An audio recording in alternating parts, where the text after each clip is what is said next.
Well, welcome back, ladies and gentlemen, to Game of the Max and part 19 of our Hearts of Iron 4 Old World Blues Enclave Redux mod. So, in the last episode, we've just been consolidating everything we've been able to do. We're re-justifying on the Eastern Legion right here where we left the pass to them there. Other than that, we've just been constructing our power grids, blowing through our doing our focus 3, going through all of that, um, helping do a lot of the decisions tabs that have opened up, having fun with that. While we're at it, we will repair the Humber Dam. uh, we could restart the movie industry. Won't do that just yet. Or power up all the grids. We've got 28 days for all of these military camps to come out, so I'll start reading off those. And we have 4 days to the start of the Legend of the Sierra Madre. And I need to do the press tree to get the best out of that. So, and we'll see what that will let us do. We've got a couple of Gex working out right now. Oh, I didn't mean to click that. All right, well, while it goes through, there'll be a short little skip while this goes through the audio of this, because it is copyright audio. So once that is, we'll jump back into the game.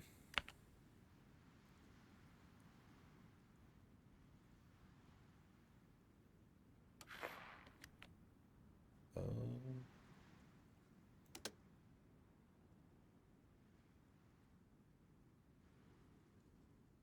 okay, well, never mind, it didn't go off, so I'm just going to click Disable Backstory Decisions.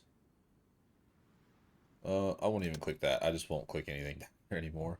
We no longer get the effects from Guilty Soldiers, which gave us negative 11% army experience gain, negative 2% recruitable population, and negative 3% division attack.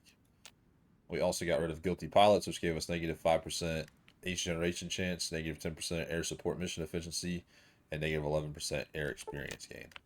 Begin again. Since the Enclave has become an established government, we've been restrained by the wasteland economy. However, there are rumors of a hidden casino off in the mountains of the Mojave that contains rich beyond anyone's belief. Backed by a strange radio signal started stating to begin again at the Sierra Madre. Unfathomable riches are what we could most effectively use to our own gain. However, everyone who ever ventured there has never returned. Followers, prospectors, NCR army, and rangers, even a Brotherhood assassin had gone missing venturing to that forbidden place. It's a great risk, one we could easily prepare for with the might of the U.S. Army.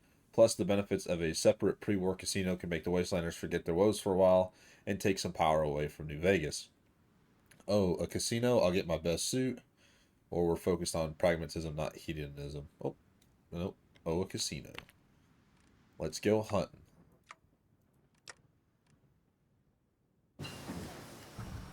Underground hydroponics.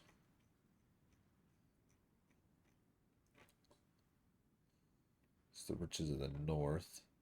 I'm going to wait for one more to do Vault 22 here because that's the last for these guys. And then we can do Rebuild the Rockies, Rebuild the North. It's all about that political power. Excuse me. Monthly population plus 50%.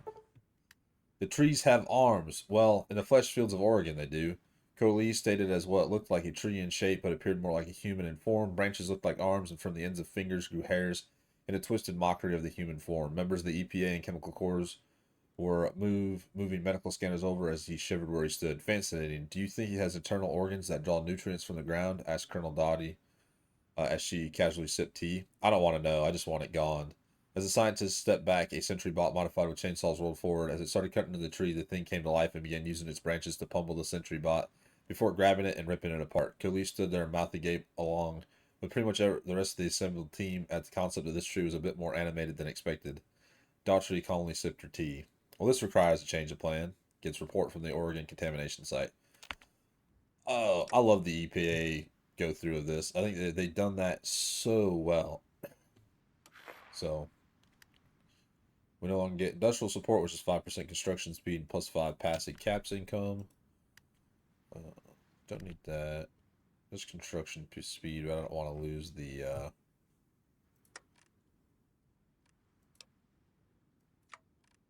We have so much money, it's not even funny. Fleet reports from Junea. Ever since the fleet set sail, it's been receiving orders to investigate the Panhandle, as well as the state's formal capital at Junea. Setting up the frozen isles, several vertebrates flew over the old state capital, and it's not looking good. The harsh climates that dominated Alaska following the Great War has left the city frozen in time. There are a few nuclear craters identified, and judging by the direction of the water around the area, it's possible a few landed in the ocean. However, the city streets are deserted, not even a sign of raiders or any other rogue elements you'd expect to find in an abandoned pre or post war city. A few power army units set down near the old Capitol building, and even the robots that patrol the area have been frozen solid, their circuits long destroyed by the harsh weather. It was here that there were signs of life, but it was feral ghouls that crawled out of a car park. We say ghouls at that is the closest approximation our soldiers could get. The report says they were black skinned, had red eyes, and were missing limbs and body parts, likely from frostbite. The team retreated back to the fleet before alerting any more of the creatures. Looks like no one survived. Well, it's just one settlement. It's the largest city in the state, or the third largest city in the state. So, or Alaska.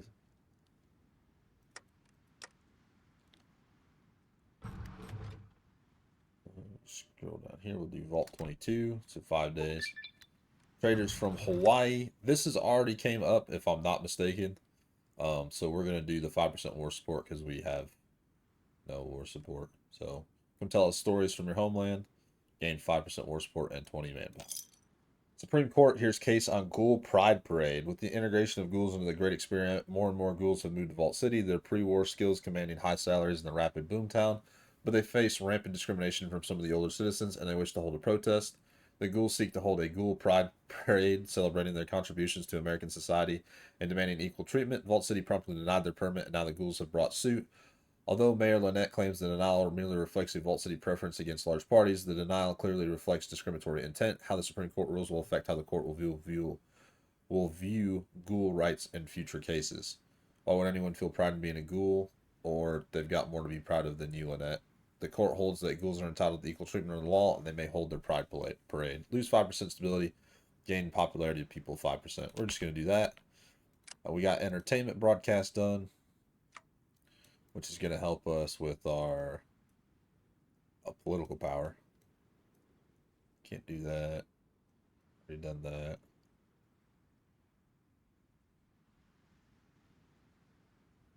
Need to do Manifest Destiny. Can't do any of these. Can't do those yet. Where is it? Honor the First Amendment. Encryption, Justify War Goal, Daily People Power. Alright, reports from the Oregon containment site. Coalition and the EPA have started taking the field in a spiral, and through it, they've managed to push towards the future tech labs, albeit slowly. Things progress smoothly with the chemical sprayers and combines treating it almost like a field. However, they've hit trees, and those trees are incredibly violent. Medical scans have shown them to lack a brain, though they seem to have a modified human digestive system. It's removing them that is becoming the problem, as any damage done to them causes them to react defensively, and one destroyed a sentry bot. The chemical core has taken to prying them, or I'm thinking it's to be spraying them with FEV. However, the process takes a full day to come into effect, and even then, there's the matter of the roots. At the rate they're going, it looks like it could take several months, especially given the density of the forest as we close into future tech labs. Give them the Air Force, slow and steady wins the race. Crowd Shaven and Future Tech or Operation Lumberjack. Let's just do slow and steady wins the race because I don't want to destroy anything in the Future Tech labs. Crowd Shaven and Future Tech. Operation Lumberjack is an actual operation in real life that took place in Korea. Approaching the Sierra Madre, our expedition was made up of scavengers, fellow scientists, a few caravan guards, and government archaeologists, and a heavy contingent of U.S. Army. Vertibird flyovers pinpointed its exact location based on caravan maps in an old brochure we found. Reports from the pilots reported a strange orange cloud that seemed to be emanating from the resort. As our expedition approached by foot, they encountered the cloud, which rapidly corroded and destroyed a protection scout we sent in to analyze the cloud. A soldier in our advanced power armor was almost lost when he entered to collect a sample and had to be cut out of his armor. Thankfully, he succeeded in his mission, but he had to be sent via air evac to New Vegas for treatment. A base camp has been set up, and a sample of the glass cat has been sent to the Sierra Depot for testing. That's weird, but as far as pre-war stuff goes, it's pretty standard, or all that for a casino. We don't have anything to do, right? Nope. That's weird. Vault 22 is about to be done. There's armored carriers for our... Then we'll do fire support vehicles. Power armor scavengers attacked. I don't understand how, granted, but our scavengers were attacked. A band of raiders in power armor launched a coordinated strike upon our scavengers and created an epic battle that left dozens dead. The ensuing battle wiped out a nearby village and many of the raiders died, but we had to retreat. How can raiders field power armor? We gained 25 manpower, 25 units of infantry equipment, and 10 powers of power armor back. They grew the plants, or there grows the plant. Since our team returned to the Mojave, we heard the rumors of Vault 22, in particular the notes of Thomas Hilderin of the NCR Office of Science and Industry. He spoke about a vault of green plant life and what could be an agricultural boon if its secrets could be unlocked. Well, we know the secrets of Vault 22 is actually one of our more benign experiments and should have been a roaring success. Of course, Vault Tech had to screw it up. For all the horrors of the Vault program, this one was unexpected. When an experiment on pest control fungus created it to jump from insects to humans, the entire vault was infected with weeks, with only a few escaping into the wasteland. Corpses were reanimated, and the entire vault was written off as a loss with no data, as we watched zombie-like spore carriers begin infesting the vault. Still, we could send in a team of scientists with an escort. Perhaps we could recover some data there. Unlike the NCR, OSI, and Vault Tech, our labs are the best in the wasteland and are more than capable of handling the horrors of the vault. No, it's too dangerous to seal it up, or dispatch a team armed with flamers. Dispatch the team. Gotta go up here to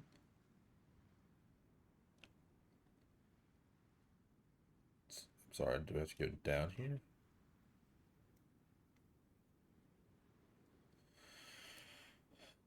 There it is. Power all the power grids.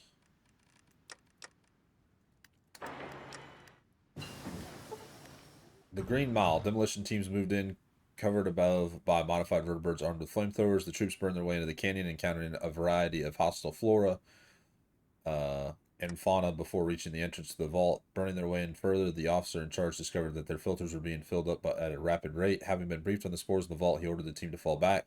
A medical check found they were uninfected, but regardless, it was a good call. The demo team is requesting additional filters before heading in. Our science team is also stocking additional filters on their suits. Keep me posted. Nitrogen cooling has been researched. Let's do the Tesla cannon. Oh, yes. You guys have pointed this out multiple times, and I guess I haven't realized it. I am using riders for the suppression, but one of you all said to just pack it full of enforcers.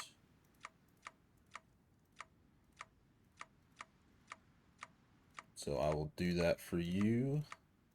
And then he said to add dogs. Let me find them. Dogs. Alright. There we go. And that's for our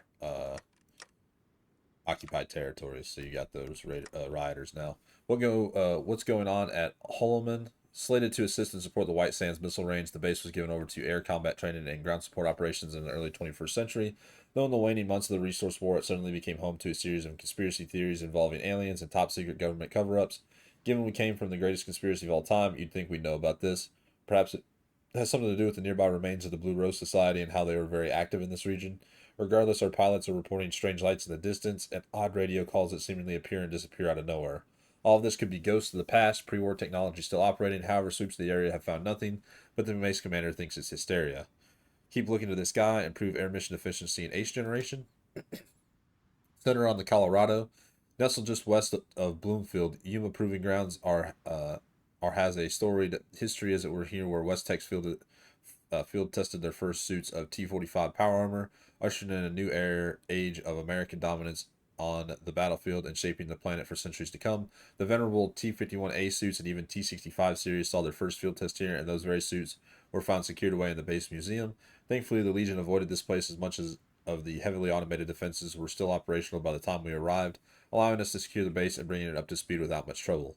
For now, it's being used as a depot and an armory until times to begin fielding new advanced weapons can be put to testing in these hollowed grounds. First test there, neat, reduces supply consumption and improved division attack. Skies over Denver, serving as both a defense for NORAD and an inline air base. Buckley Air Force Base has seen far better days. It took the Air Force 2 weeks to remove the dog infestation, and even then there is still the smell. Thankfully, both the Hand Dogs and Legion found little use for the base, instead leaving it to the elements, which the Air Force was able to work with, given they didn't have to clear out any Legion or tribal iconography only dogs. With the base back in some semblance of working order, Colorado is quickly becoming the hub of all Air Force operations for our push east, with Buckley serving as another node, especially if we are going to go with Chicago, whose air capability rivals our own. I'm not afraid of some city, improves air attack in Ace generation. Before I finish that up, Enclave main com. I need to click on you. You've got 10 there now and 20. Enclave here. You're all trained. I want you all to be training more. Enclave here. Okay. And these are my Marine divisions down here. For those who wanted Marines, they're slated to invade the Republic of Mexico. So we've got them. Power you up. And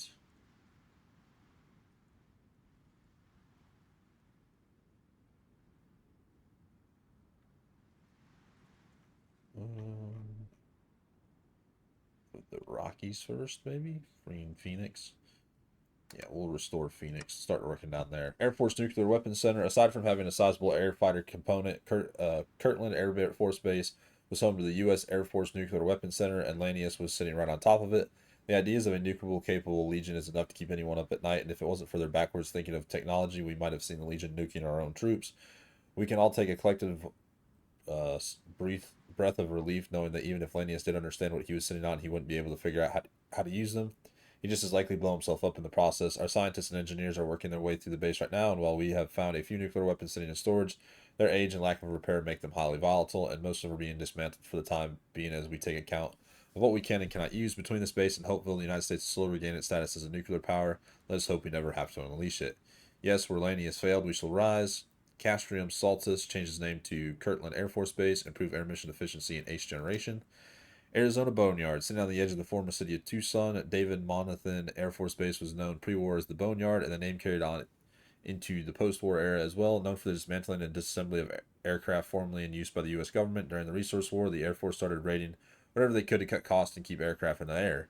Post-war, the Cult of Nos and Tucson continued raiding it to get engine parts for their races, destroying the various defenses that usually kept pre-war bases safe from this kind of thing. Sadly, this has left the base picked clean of all parts, and that's not including the Legion and their little experiment with an Air Force. Thankfully, the short-minded Legion and the Speed Cult failed to raid the hard drives of the base, revealing a treasure trove of maintenance procedures from the pre-war that will allow us to keep planes in the air longer, increasing our mission efficiency. Man, someone should tell the Brotherhood about this. Improve air mission efficiency in H generation. Hazardous environments in New Mexico. Santiago Marine Base had to propose pre-war guard Kirtland had two purposes. I'm sorry. The base had two purposes pre-war: guard Kirtland Air Force Base and watch over White Sands. The president, of course, entrusted the Marines with this task, and they were even slotted to protect Black Mesa Research Facility before a resonance cascade of financial failures put the research titan under.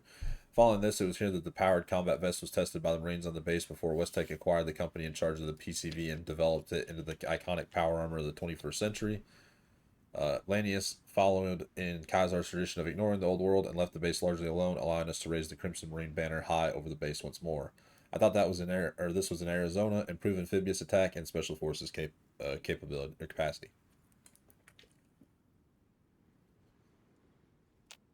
Guardians of Cheyenne Mountain.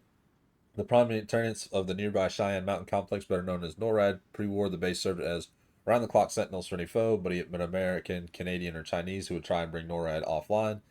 It was even said that the base and surrounding area was more secure than Washington, D.C. Then the Great War happened and the base was hit several times by Chinese nukes and left to rot. Given the importance of the region, the Air Force wasted no time in restoring the old base. While there still remains much work to be done at NORAD, the base itself has been brought online for support, as well as general defense in cooperation with nearby Fort Carson. Our largest fear remains the Brotherhood, Enclave Separatists, or technophobe terrorists who wish to use the treasure of Vault Zero to their own gains. Good, let's get this place online. Castle Rock changes its name to Peterson Air Force Base, improve air mission efficiency in H generation. U.S. Army Center for Intelligence Development, home to the center of the U.S. Army Intelligence Training Center. Much of Fort Huachuca was set aside for training the entirety of the U.S. Army M1 Corps, or MI Corps, and it has been of particular interest for Colonel Callahan since restoring Red Mountain. Given the sensitive nature of the base, much of it locked down with a deadly automated traps, which we quickly deactivated with many of our more insidious traps. We dismantled. The base had seen, since been restored to full capacity and is already expected to graduate the next generation of military intelligence officers and enlisted to assist in our operations across the continent. Tombstone changed its name to Fort Huachuca, improves intelligence gain across all branches. So how do you even pronounce that? Thank you. I'm not the only one struggling with that. America's mountain fortress, Fort Carson was the largest base this side of the Mississippi River, home to thousands of soldiers, their families, and the civilian contractors that worked there pre-war. Like all our pre-war installations, the passage of time has not been kind. However, the base's large size, importance, and even automated defense systems keep scavengers and even Midwestern Brotherhood at bay. With automated systems removed, the base is ready to receive tenant units and their families, as well as preparing our soldiers for moving east across the United States.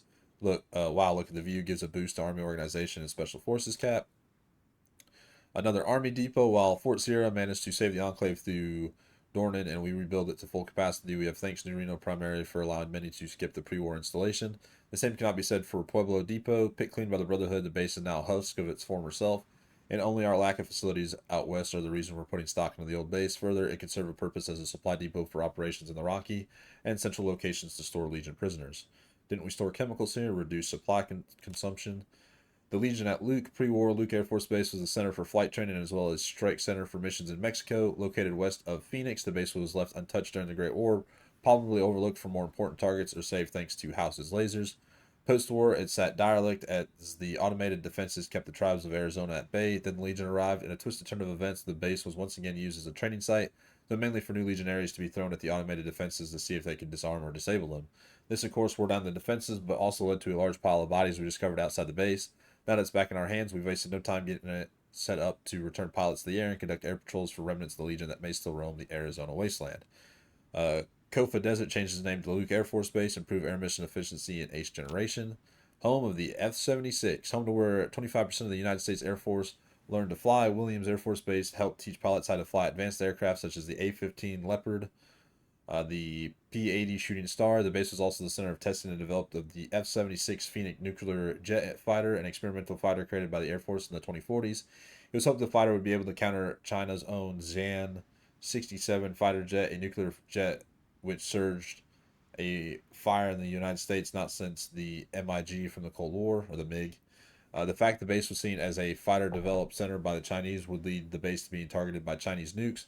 In the post-world era, the base would be leased to Kaiser's Frumentari by Tucson. The Roman cosplayers used the base facilities to simulate NCR Air Force bases, which the Frumentari would then sabotage, training that the Frumentari would use to sabotage our own base during and in the lead-up to our confrontation with Kaiser. With them having been cleaned out, we have restored the base once more, allowing us to fly from Williams. Why had we not developed a new fighter before this? Why? It gives a boost to 8th generation and air attack. Alright. A lot of reading. But that's done. And then we're restoring Tucson, I believe. Phoenix. Not Tucson. We also need to do this for the EPA.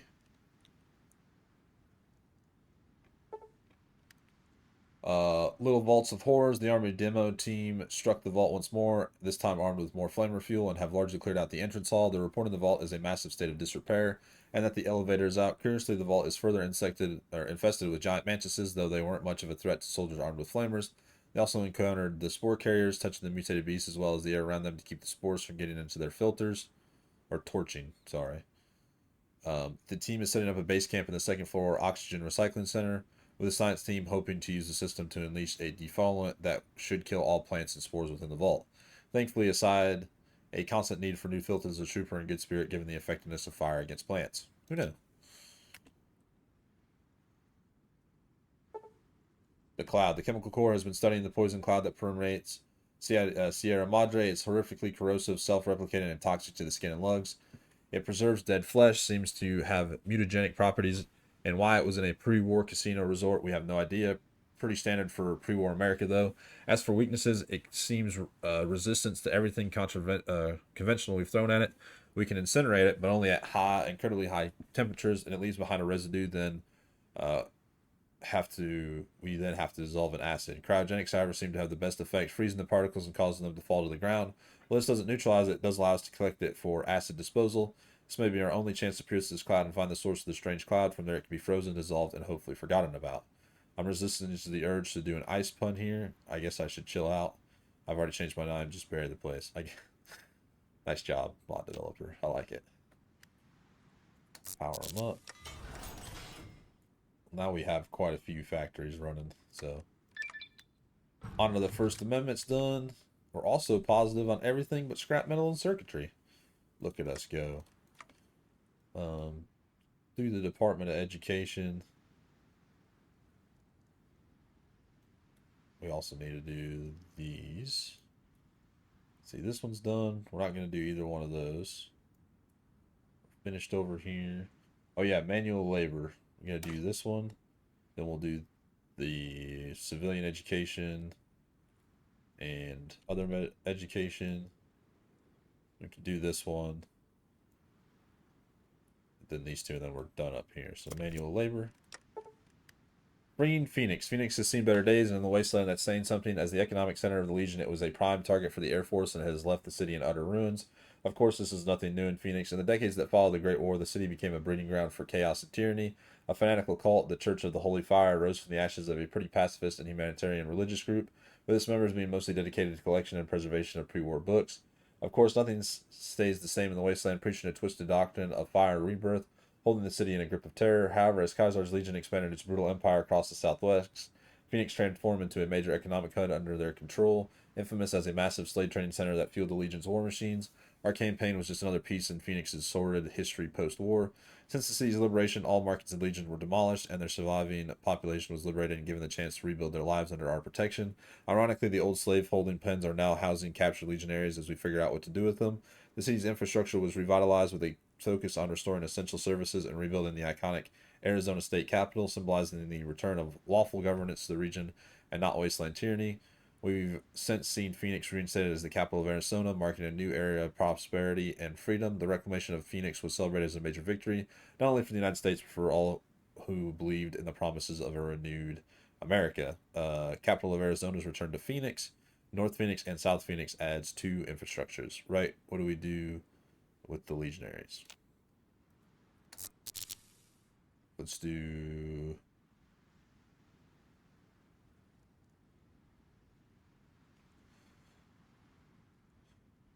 Oh, our nation's mighty bird, good earth, keeping up the times, erasing the monster of the east, the Mormon faith.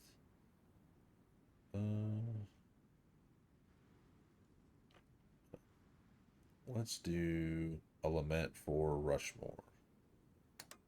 Also, since we're done with all of these, I'll click that next once we're done with Rushmore.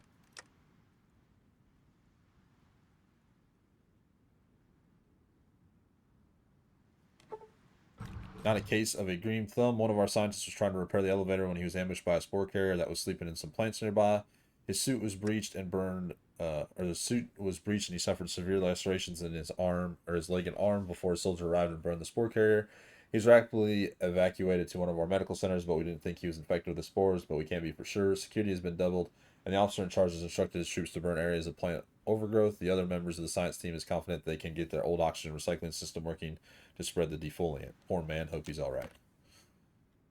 Probably not. How many units Canada has? Fleet reaches Anchorage. The expedition has reached Anchorage and is reporting temperatures in the high negatives. Yes, we're reading that correct, high negatives. The ambient temperature is around negative 50 degrees, and sailors are having to fight to keep ice from sinking their ships due to the turbulent waters around the city. We anticipated this, however, and winterized most of the vertibirds brought along, but they have to be constantly running in order to not shut down. A large contingent from the fleet landed at Joint Base Elmendorf-Richardson, JBER, and expected to be in preliminary searches in Anchorage tomorrow. Overflights of the city, however, aren't painting a pretty picture. Much like Joanna, the city is frozen in time aside from the destruction brought on by the Great War. It seems the PRC had hopes of reclaiming the state as they were reporting fewer craters than seen at Genoa. The remains of the large military contingent that was stationed here remain as military convoys and pro-U.S. decorations line the city. However, the city streets remain quiet and still not even fires are reported. As a chilling example of what has become of the city, the 914mm guns at Anchorage have been destroyed by the elements, falling down the cliffs and shattering like glass. Suffice to say, that's a lot of expedition feels uneasy about all of this. This is Alaska's largest city, but what?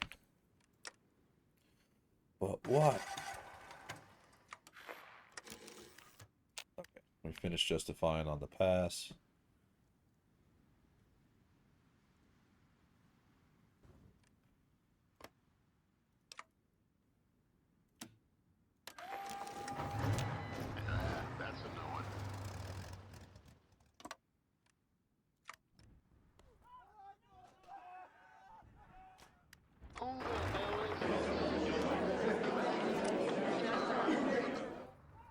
even left them alive. There you go. Enclave here. I love these tanks.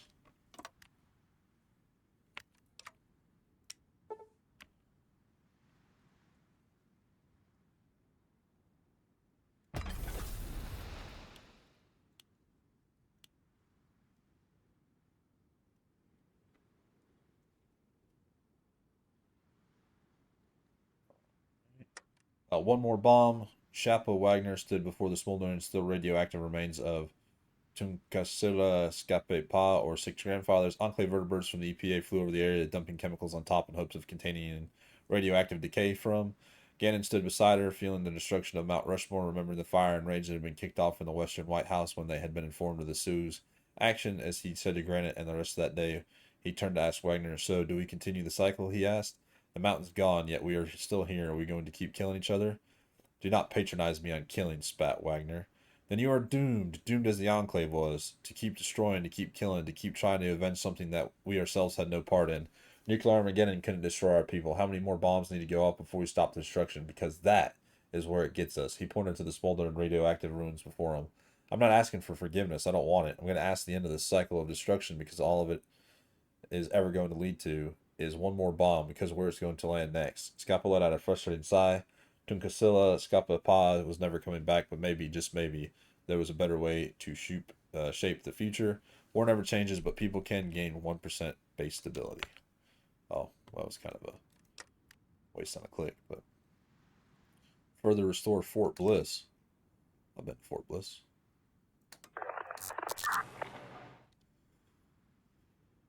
Let's do the reservation.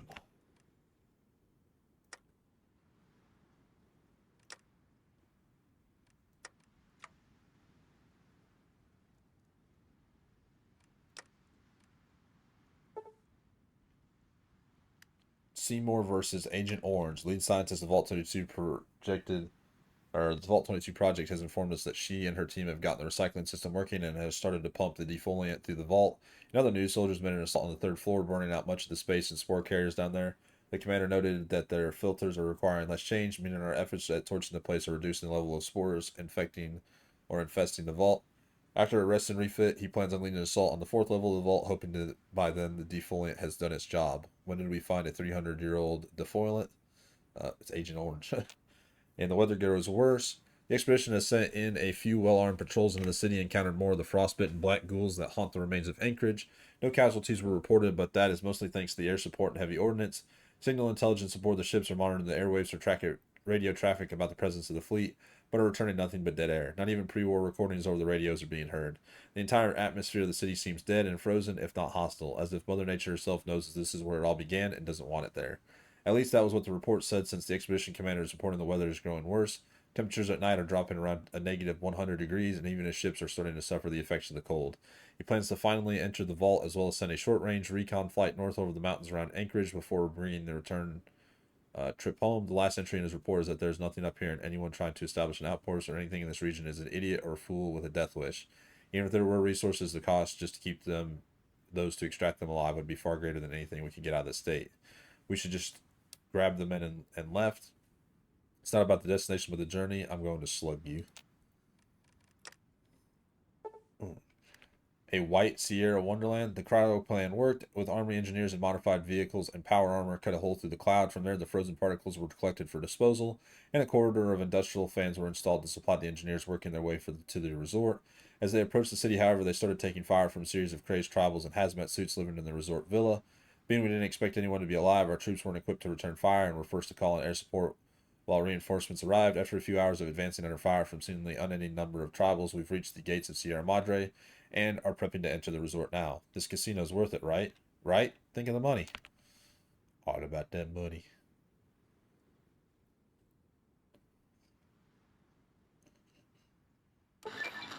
Whispers of hope. Due to our efforts to rebuild this once great nation every day, there are more who believe in the American dream. Whispers of a new dawn are spreading across radio waves, in the bars and homes. The stories of presidents who can sway even his bitter enemies with words and an incorruptible soul. Gain 100 political power and 5% stability. That's what we need. Manual labor. Congress passes the Fair Labor Act. The Senate today passed the House bill for the Fair Hiring of Labor Act, the first law in over 200 years meant to protect the rights of the common man against automation. The Senate voted unanimously in favor of the bill, backed by several labor organizations and NGOs that spoke to the dangers to an economy over automation. The bill proposes that for every automation a corporation utilizes in production, there must be 3 organic workers hired at the same time, creating a 3-to-1 ratio. Several robot repair and production entities decried the laws damaging to their market and have issued a challenge into the bill, but it still remains to be seen if the bill would take effect. The president expects to sign the bill into law in the coming days. Gains right to work, which grants weekly stability gain plus 2%, production efficiency base negative 5%, additional recruitable population negative 3%, and trade tariffs negative 5%. So, wonder if automation was a little bit better. So we're done there. We've done all that side.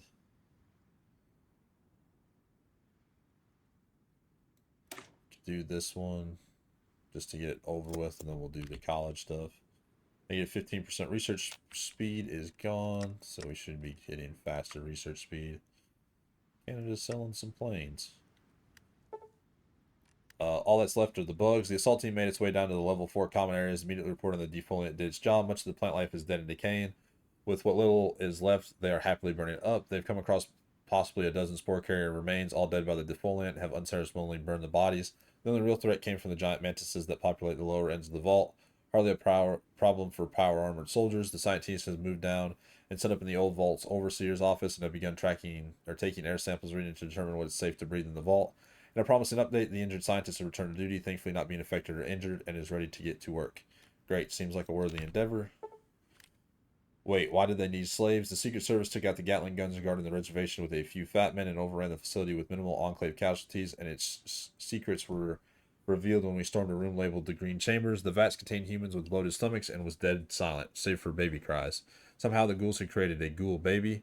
One of the ghouls claimed these tests would ensure a future for ghouls with additional refinement, but most find using humans as brood mares to be horrific. Some of the ghouls plead for us to spare their youth and claim that they could reproduce on their own. We will strip the facility obviously, but what would we do about the ghoul kids? I guess spare the kids or kill the monsters. Uh oh.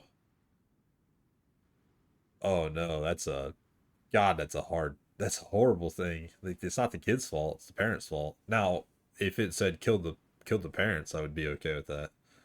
Kill the people that were doing the experiments, not the people as the brood. We'll just take the civilian workshop and this. I couldn't imagine he would want to kill the kids. So the stars and stripes forever. The men and women who missed the end of the world stumbled out of their suspended animation pods, looking at the oddly short men and women who handed them blankets in a soup that tasted almost like chicken. Don't worry, said one of the nurses. It's been a while, but on behalf of the Enclave, let me assure you that the Star Spangled Banner yet waves over the land of the free and home of the brave. Load order battle file Alaska. You honestly didn't miss much. The fucking president's watching us like a hawk.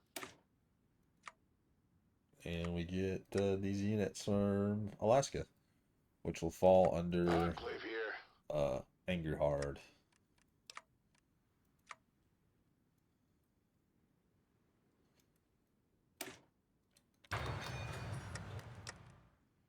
Cool. Let's do clean up the nuclear waste.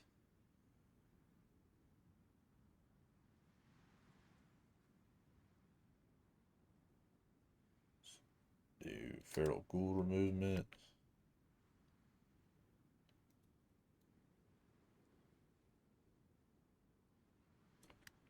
New citizens care package. Invest in the army.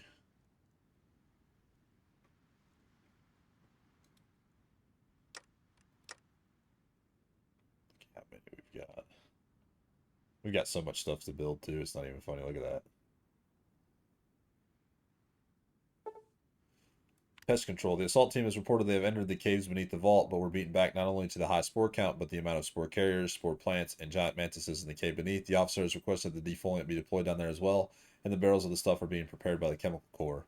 The science team, meanwhile, has begun research into the vault and its food production capabilities. It seems the secret to the vault's expansive flora is none other than Bavaria mordicana, the fungus that caused this mess. Well, I hope maybe it was a side effect. This is a major setback as we can't find out We can't hand out a fungus that turns people into a plant zombie hybrid on the hope that they can grow more food. Damn. I mean, if it was the old Enclave, they would. Not us, not the new Enclave.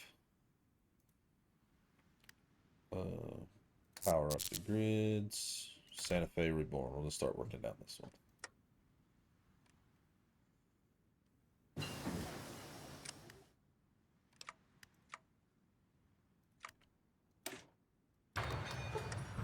Just this endless wall of ice and snow, the expedition commander has compiled his final report, and with it the results of the final recon flight north of Anchorage. For the bulk of the flight, it was everywhere else in the state, cold, lifeless, dead. Many of the roadside inns were long abandoned, and the highways were littered with military convoys and vehicles trying to escape the city.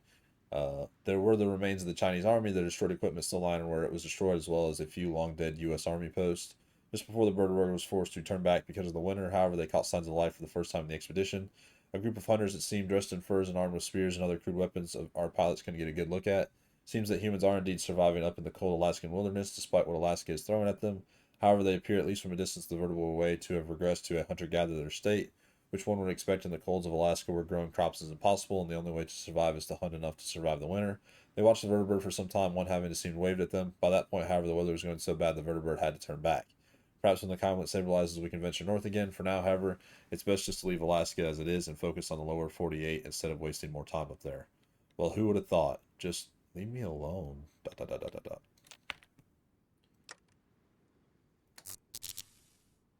Then we'll do the new Salt Lake City.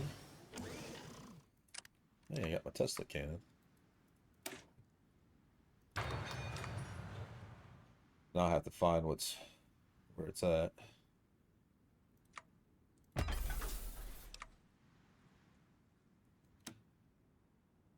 $69. Whispers of Hope. We've seen this actually just earlier in this episode, so I'm just going to say that's not what your government can do for the 100 political power.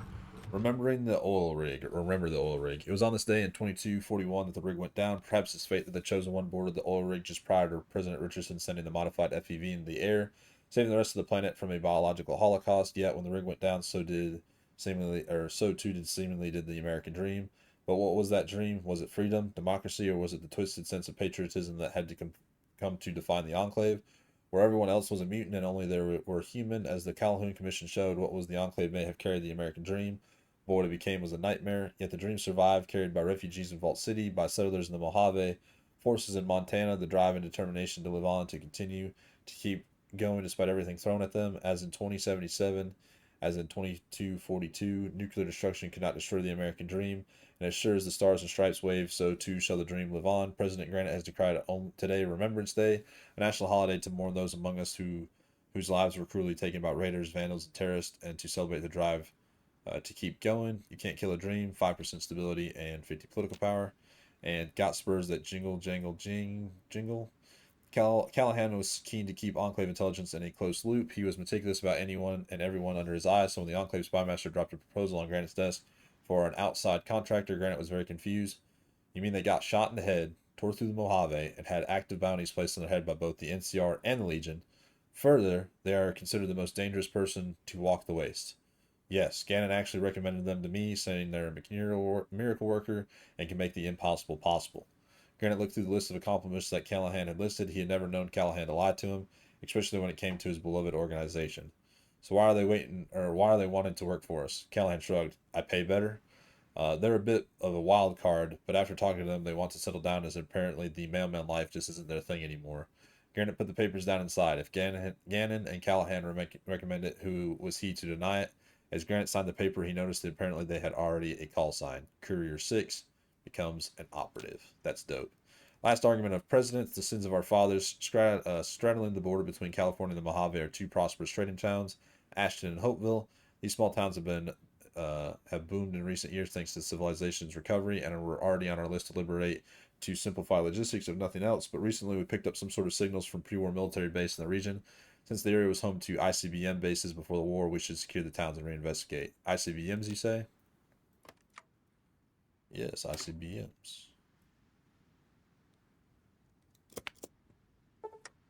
Crowshaven and Future Tech. At the center of all this was Future Tech offices. The trade city of Crowshaven has always been off-putting and was one of the saving graces for Fargo traders during the trade wars in 2256. Regardless, the convoy made way for the Future Tech offices that were at the epicenter of this nightmare. The combined EPA and Chemical Corps spiral was making headway, and with specially modified vehicles, the group made their way to the offices. The compound itself had seen better days, with massive vines assembling human flesh growing out from within. Both Coilus and Dodgy knew this is where it began and where it's going to end. As Dodgy signaled, a platoon of modified tanks called from the NCR were brought up, each one equipped with chemical sprayers that went to work, but now the hissing didn't even faze them. About damn time in the halls of the odious king. Connect to power. New Salt Lake, City of the Dogs, the Mormon Faith, wrong turn at Castro, the right man in the wrong place, Secrets of Vault 24, open the nursery, and then we can do our nation's mighty bird. We don't own those, so power up.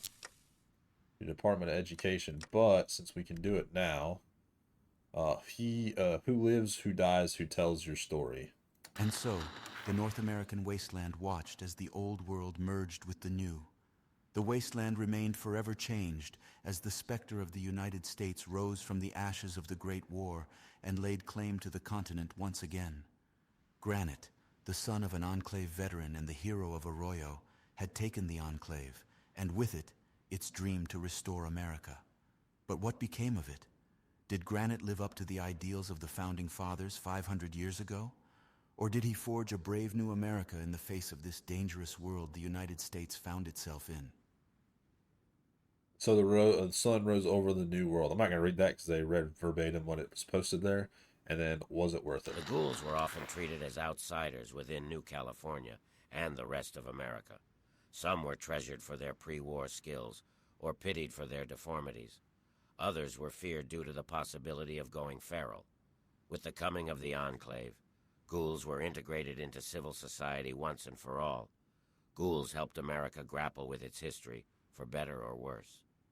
So it goes. With America saved, Dornan resigned with honors and retired to the Strip, developing cocktails which used Nuka-Cola as a mixer. Dornan's bar, the Oil Rig, would become one of the hottest bars of New Vegas, although there were several HR complaints about his reaction if staff were caught out of uniform. That's hilarious. Patrolling the Mojave almost makes you wish for an atomic agave. The fate of Granite. Granite continued on as president for many years before finally stepping down, restarting the tradition of presidential term limits instead of serving for life that had become the way of life in the Enclave. Many asked for him not to, but the president remained adamant. In part was his old age, while the rest was a decline in mental faculties due to years of service to his nation. For a full life of service to the American people, Granite was given the title American of the Century, before finally retiring to a modest abode north of Arroyo, overlooking the Pacific Ocean. It's the American dream, fate of the Enclave. And what of the Enclave? The pre-war specter that was the U.S. government that hoped to bring back the United States to the American shores? President Granite dropped a bombshell on his nation by revealing the crimes of the Enclave to the public. An independent commission was formed, known as the Calhoun Commission after its chief Bill Calhoun, to investigate the allegations. The commission found not only were the Enclave's crimes clear as day, but also uncovered evidence of human rights abuses by the pre-war United States government.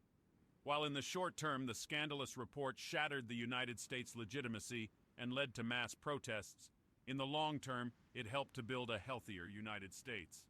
President Granite's actions set the precedents for transparency. Gone were the days where the government could conduct shady actions behind closed doors, pretending that everything they were doing was for the American public and people, and not for their own machinations of power. Were we really the bad guys?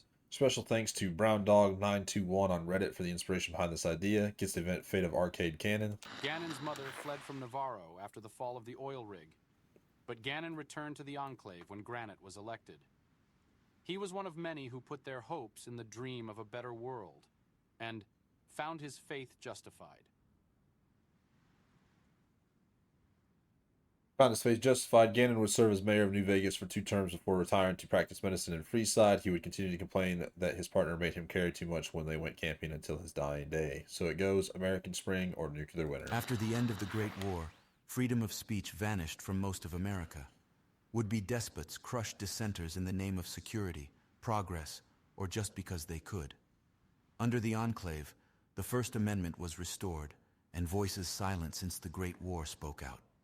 Fueled by the dream of freedom and the economic boom that followed reuniting the wastes, a new type of music arose, which the kids call New World Blues.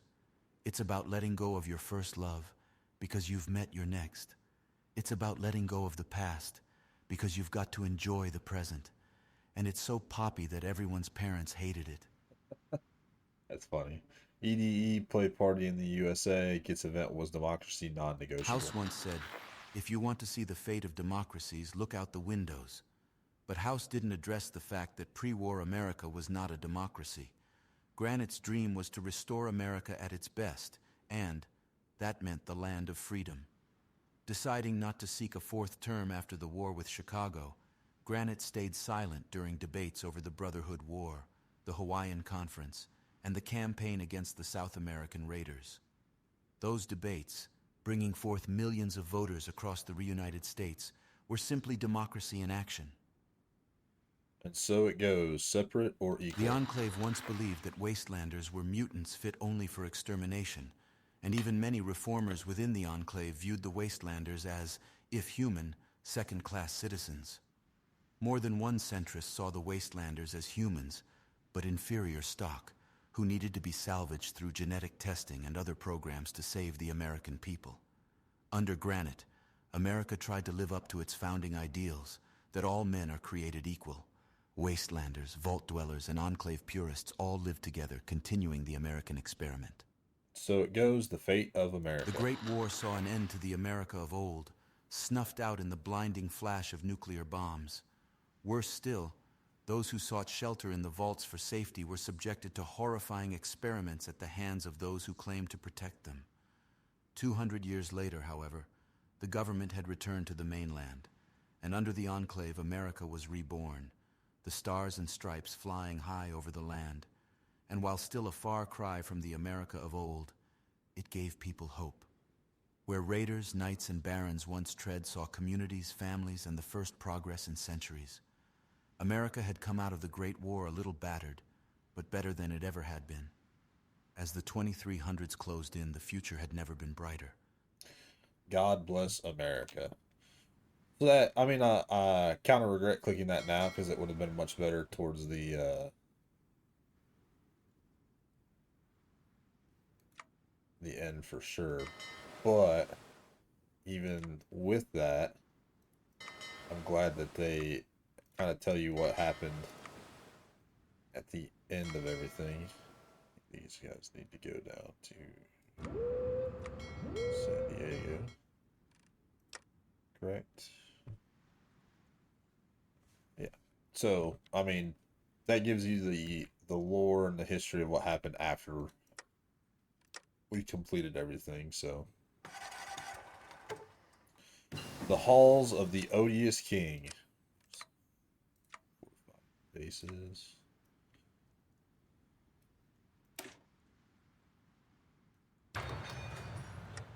The Warren, Washington Brotherhood, none of them were crazy enough to take on the Flesh Forest of Oregon. Of course, none of them were as crazy as the Enclave.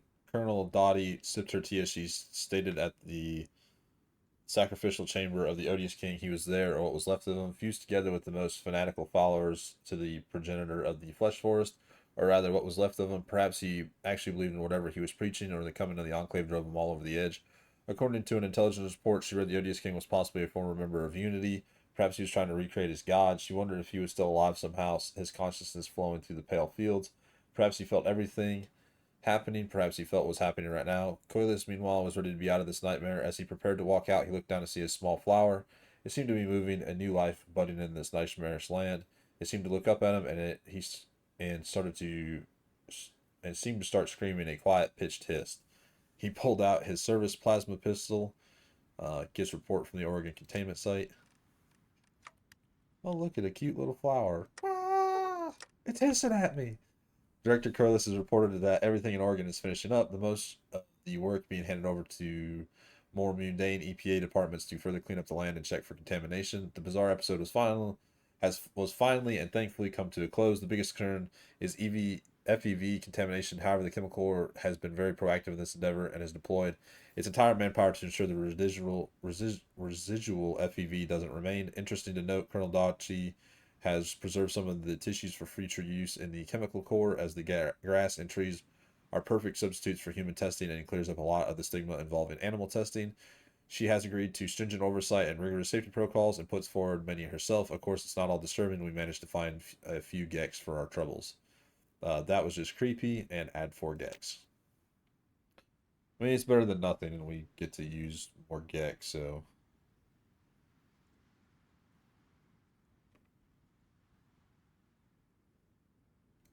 There's Creech Air Force Base. We'll do it there.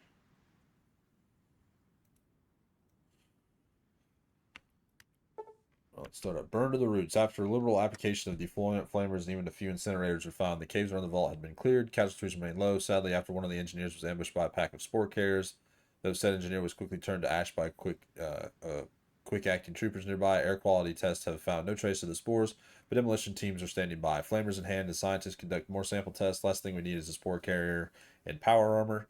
During clearing operations, we encountered a ghoul stranded in the cave. She was a raised area, thus she didn't inhale any of the defoliant. The ghoul, a scientist named Keeley, wasn't expecting the cavalry to save her and is grateful for the rescue. She has offered her expertise to our science team, having been studying the vault for the former NCR Office of Science and Industry, and is thankful we aren't trying to use the Bavaria Mordecana to grow crops, but more she thinks she can assist with the lead on our scientist was developing. See if the good doctor wants a job. Very cool. Let these pop up, and then we're probably in the episode. It's gone to the dogs. Denver is a special case in the wasteland, not the least of which is because it's a city overrun with dogs. While controlled by the hand dogs, they never controlled the city itself. Instead, they roamed the outskirts while the city was overrun with thousands of packs of wild dogs. Despite all this, there came a distinct salvage culture. These scavengers formed a relationship with the hand dogs that changed somewhat with the arrival of Kaiser and more or less ended upon our arrival. Thankfully, we're better equipped to handle things than tribal salvagers or the Legion. Killing those dogs wouldn't be a problem. It's just that all those packs of feral dogs are all ran by cyber dogs, and they can get nasty. Thankfully, we managed to get our hands on the old shutdown signal from the Denver PD and neutralized all the cyber dogs and brought them into our employ. All that was left was to send in the army sporting power armor, air support, mechanized units, and itchy trigger fingers. We managed to clear out large swaths of so-called Dog City. Already, salvagers, settlers, and caravans are made for the legendary Mountain City, while some are still calling it Dog City due to the old maps and parlance. We managed enforcing its real name, Denver, on all official papers, as well as an official document at the state government reasserting its claim on the old capital. Now, if we can do something about the smell, not anytime soon. Dog City's renamed to Denver, and we get 1,000 units of American cyber dogs. Very nice. We wept when we remembered Zion. We may have liberated the people of Utah, but its inhabitants don't seem to act like it. Many associate us with the Enclave purists who sided with Kaiser, and before the Great War, the United States government cracked down on Mormonism due to their opposition to security protocols. To Mormonize, we are occupying people who have been free since the Great War. As such, New Canaanite guerrillas kill our brave men and women, fanatics who quote the word of Joshua Graham, and swear to carry the fire of the Holy Spirit until they stand before the Lord of righteousness, or Lord of judgment. Although we promise the First Amendment protects the Mormon faith, we have to do something to hold this troubled land down. Release Canaan in exile. They shall tower before we do. For the children of Edom in the day of Jerusalem said, raise it to the foundation, or waging war against good people is bad for the soul. I don't want to release them.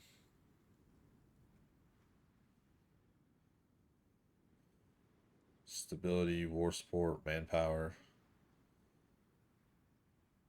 I mean, losing 1,000 manpower is nothing to us, but that's really not how I would see them handle this. And you guys don't want me releasing any puppets out here.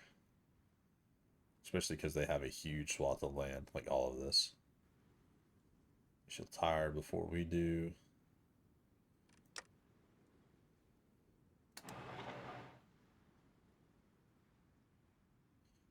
To be fair, I could release them and then just take them back in.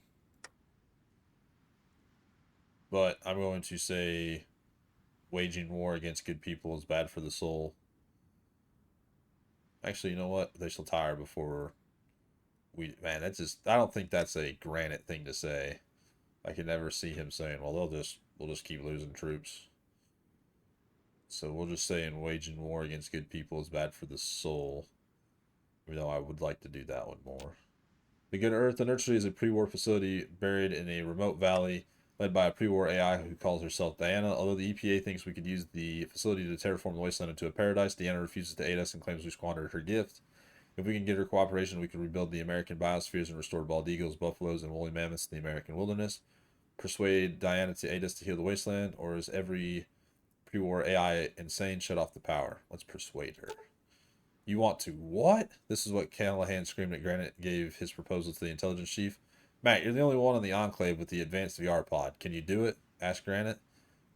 Callahan shook his head. I mean, yeah, I can do it, but why? What in the hell you want to do any of this? Granite had little of his subordinates insubordination. Callahan, I'm the president. Can you do it or not? Of course I can do it. It's simple. In fact, if she really hooked up to a Zax, those VR pods with built-in compatibility with Zax on the ground, a Zax could provide more dynamic VR data for combat simulations. I just need to have an answer if something goes wrong and I'm standing before Congress again explaining why I did this. Now your ordering me won't cover it. Granite shrugged his shoulders. Well, if she is one of the few who know how to produce Gex in the wasteland, figure a visit from none other than the President of the United States could convince her. You saw her hologram, didn't you? Deadpan Callahan. I saw her hologram, yes. Granite smiled at us in his collar. Now, are you going to do this, or am I going to have to fire you? Callahan stood with his mouth agape. It'll take a few days to set up, but gets a date by another name. Keeping up with the times, Vault 24 wasn't intended as an experiment vault in Project Safe House. However, the residents of the vault seem to have developed a strange fascination with time, so much so that their impressive technological abilities seem almost secondary to the strangeness. When questioned by our troops and representatives, they only answered in cryptic sentences, and when questioned further, only said that we would come to an understanding in time. Suffice to say, the officer in charge was ready to annihilate the entire vault, but decided against it. Curiously, when we checked the data logs, our emissaries to the vault appeared to have spent far longer time inside the vault than outside. Our techs say it may be an issue with our system's internal chronometers, but for now we're willing to let Vault 22 become another version of Vault City in the Wasteland. So who's this doctor they speak of? The Sands of Time, which gains us 2.4% research speed. Well, one free man, during Laney's conquest of New Mexico, his cohort came into conflict with the Lambda tribe, the remaining of the old Lambda research facility from the pre-war days. Expecting an easy victory, the cohort was instead beset upon by the negative figure known as the Freeman, who killed anyone that tried to stop him, waging a one-man war against the cohort and the Greater Legion, so much so that the image of the crowbar struck fear into many of the legionaries and was seen as a bad omen among the troops. It is said even Lanius himself feared the Freeman, though the one might be more legend than fact. Those stories persist among Legion slaves we came across until we arrived in New Mexico, and the Freeman began assisting us in combat. His exploits seem impossible even in our own reports, and now the Legion's defeated, he wants to join up in our army. Welcome back, Dr. Freeman. Well, we can't risk it. There are none. This is just a little option not to get him as a commander. Well, I want him as a commander. I would not want him as a commander. Okay, I don't think we're going to get the date in time, or a date with another name, just yet. Our Navy is moving back from the north to head down. Then we'll defeat the pirate, I believe, in the next episode. But yeah, so we're finishing a lot. I know you guys in the comments have said you wanted a full, complete done of the trees. So we're getting there ever so slightly. We've got these two right here. So these four. This one. And some of this up here still. Other than that, that's all that's left of the focus tree, except for the little bit that's left over here. And some of these I don't think we'll probably do them, but some of them are going to be like, you can't do this because blank. So, and then we only have, I think, 4 up here remaining to do. So these 3 and these 2. Well, I think that one you get. So anyway, I hope you guys have enjoyed episode 19, and I'll see you all in the next one.